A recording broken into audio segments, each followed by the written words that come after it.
Hi everyone, this is Maeden, and today I'm reviewing 2 Star Wars toys that require batteries. Be right back.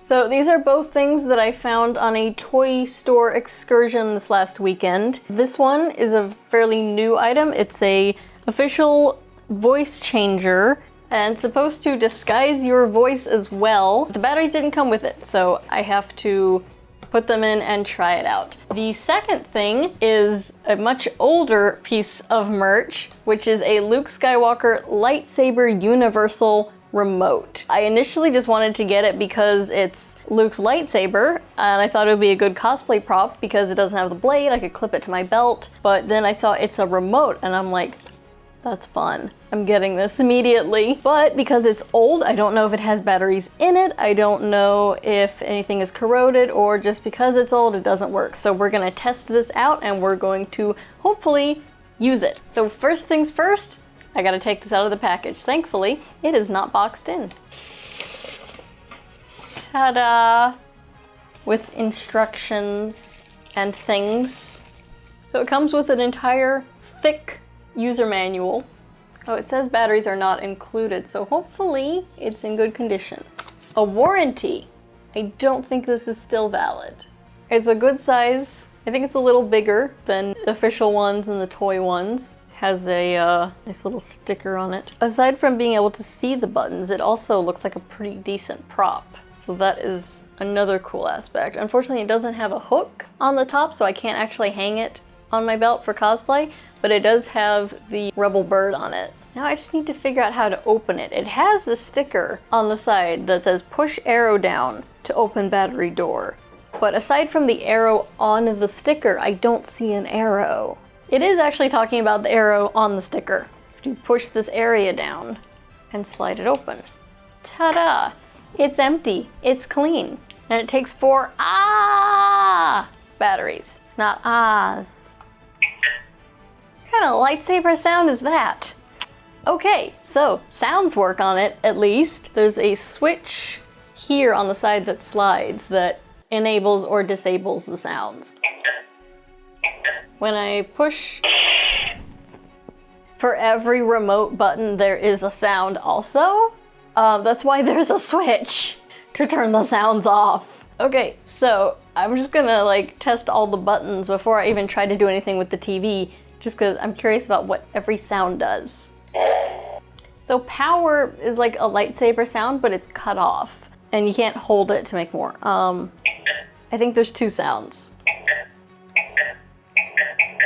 I'm so glad there's a sound off switch, because that would get really annoying. It's every button, okay?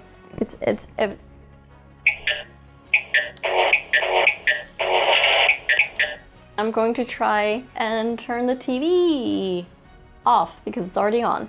Hey! So it was already on. I'm gonna turn it back on. Turning it on is always slower than turning it off, so this is gonna be less satisfying. Let me see if I can turn the volume up. I can turn the volume down. See if I can change the I can mute it. I don't see an input button, which is unfortunate. If I try to hit channel buttons, nothing really happens because it's on a Chromecast right now, so I can't change the channel. If it was on the DVD player, I might be able to do some stuff because it has playback buttons. It is quite impressive that it worked on a fairly new TV without any programming, just fresh out of the box. I didn't have to put any codes in, and it worked with everything. So there is now a disc in the DVD player. I'm not actually sure if I'm hitting the sensor because it usually has to be from straight on. It could need programming for it. It also doesn't have the menu buttons like the OK and the up, down, left, right.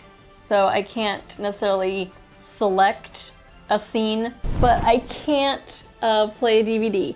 But for a remote from 1997, I think it's working quite well and definitely worth the $25. You might be able to find them on eBay somewhere. We can throw a link in the description to help you with your search. but these are definitely not made officially anymore. It is quite cool though. I enjoy holding it and pressing buttons when there are not sounds. There could be new versions. I know they have Doctor Who Sonic Screwdriver Universal remotes, which I kind of want to try out because how do they have so many buttons on such a tiny thing? Maybe there's new versions, maybe there's not. I don't know. I haven't looked for them before until this just came into my life. So very cool. If you get one in good condition, it'll probably work just as well. A fine addition to your collection. Toy number 2, voice changer. I already opened this, but I put it back in, so I'm just gonna take it out. There are instructions. I might reference those. So here is the voice changer in all its glory. It's got an Imperial symbol on one side, it's got a little Darth Vader on the other side.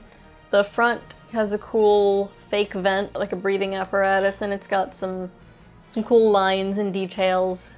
It's definitely pretty small. Like, these are made for children, so it's a good thing I have a child-size everything.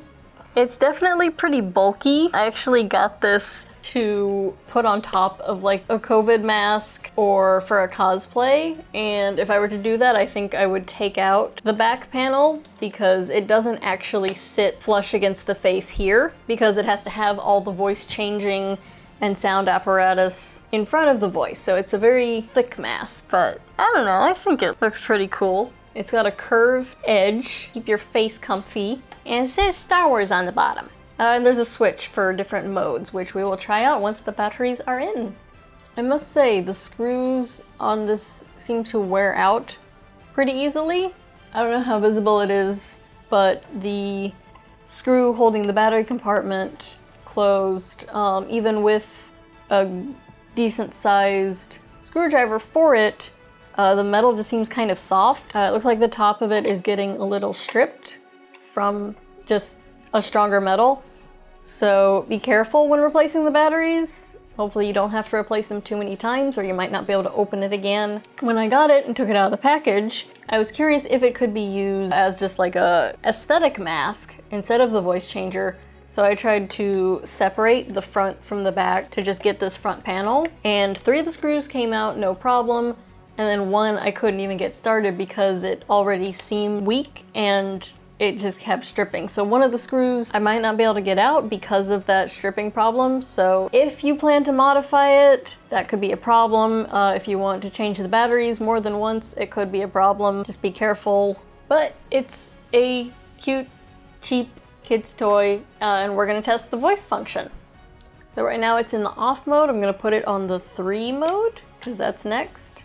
It's a very sensitive voice changer. I like that it's keeping the sound of my voice the same. It's not distorting it right now. Side note, you have to hold it onto your face or figure out a way to attach straps. So in order to use the voice changing aspect, so this is setting 3, and it only comes out of this one speaker. I'm gonna switch to 2. It fogs up under there real quick. Oh, it does both. And if you time it right, you can do it between breaths. And it seems like Sky really likes Vader. It seems to be changing my voice deeper this time. That's pretty cool though. I want to find a way to use it with the voice effects now. For a cheap little toy, that's a clever feature that it actually pauses the breathing sound when the sound is coming in. Setting 1? Oh, this one... I think this setting... What?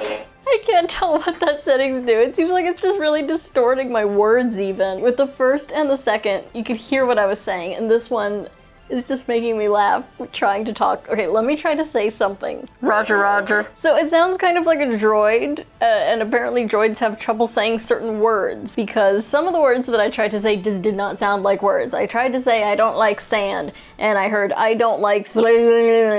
I don't like Do you hear that? Why can't I say sand? Sand. It might be different from the other side of it, like if you're actually talking to someone, but all I hear is... I will say it if you take it away from your face, it's not super sensitive. You have to be pretty close to get any sound. That is so distorted. I feel like I would not be able to talk to anyone because hearing my own voice back to me, it's like the program that's like a voice delay, and you just get tripped up on every word. I like setting 3 though, the one that's just a voice changer. This one, because it sounds like me, but cooler. No, I am your father. It doesn't quite sound like Vader, no. But it doesn't sound like me, so. If you will not turn to the dark side, young Skywalker, you will die. It's really fun. More fun than I expected it to be. I didn't realize there would be so many settings, all 3 of them. I really want to actually attach straps because holding it to my face is not that fun. We've realized this with other reviews. I do wish it was a little more streamlined. I don't know if there's maybe a way to still make it more streamlined by removing this back panel and just kind of like pushing the electronics in a little, but that is not something I am experienced with, and I might need some help with that. Or advice. If you have advice on how to improve this, put it in the comments. I would love to hear. So these are both more than I could ask for. I wasn't expecting a ton from either. I figured this is a kid's toy that would kind of distort my voice a little, and this may or may not even work, but it looks like a cool prop. And they both really outperformed. So we will put eBay links in the description for both of these. They don't seem to be available on Amazon. Definitely not this, but not even this, because it's from 2015. So I am really looking forward to doing more reviews on stuff like this. These are very fun. If you want to check out more of our other videos, you can watch them over there and down there. You can subscribe down there and be sure to hit the notification bell, follow our things, and as always, have fun and good hunting.